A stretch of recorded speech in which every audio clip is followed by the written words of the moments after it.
The eastern oyster has always been an important species for the environment, culture, and economy of the Chesapeake Bay.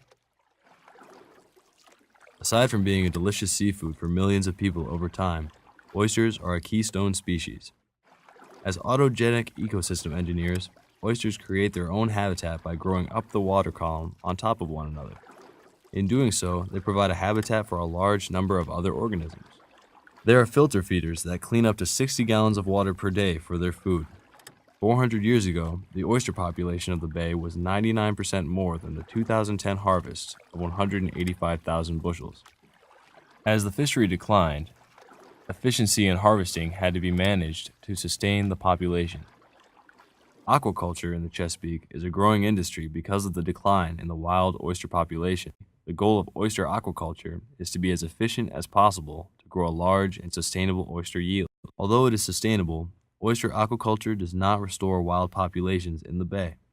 The question is now, how do the contrasting industries move forward? And will the wild oyster populations of the bay ever be restored to their former prosperity?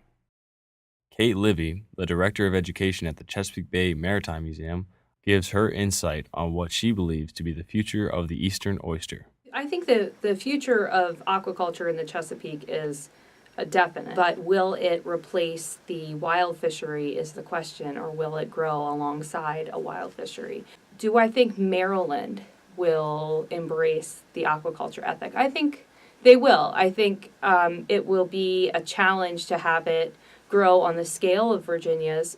But I think in the next 20 years, we could easily see a aquaculture industry on the Maryland side of the Chesapeake that's just as healthy as Virginia. I think the difference being in the Chesapeake versus other types of states where you see oyster fisheries, you're going to see us really fighting to keep that wild fishery as well.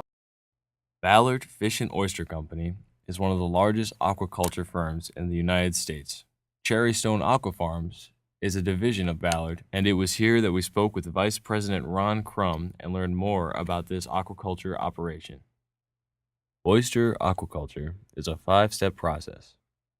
First, the oysters are kept in a hatchery for 2 to 3 months, after which they are brought to the onshore nursery for an additional 3 months. The oysters are then taken to the offshore nursery where they make their first contact with the waters of the bay.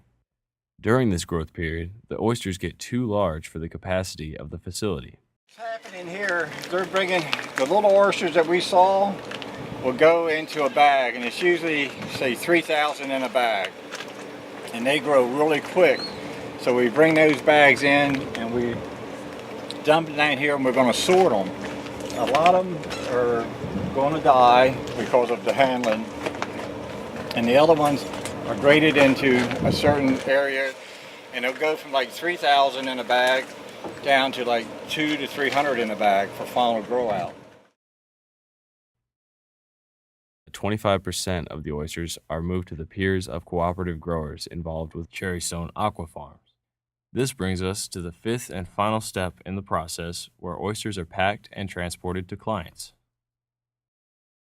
The traditional harvesting of oysters rapidly depletes the population.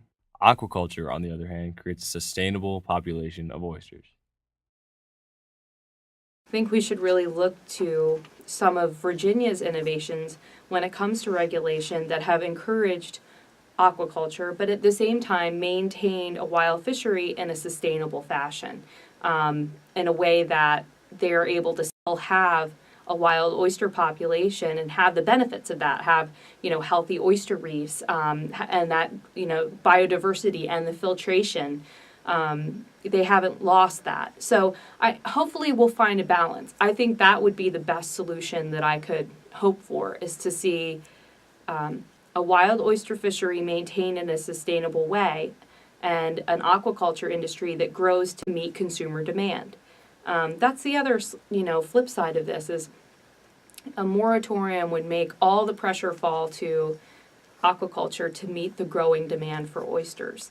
And when we visited Ballard, one of the things that they pointed out was how that demand is just growing by leaps and bounds.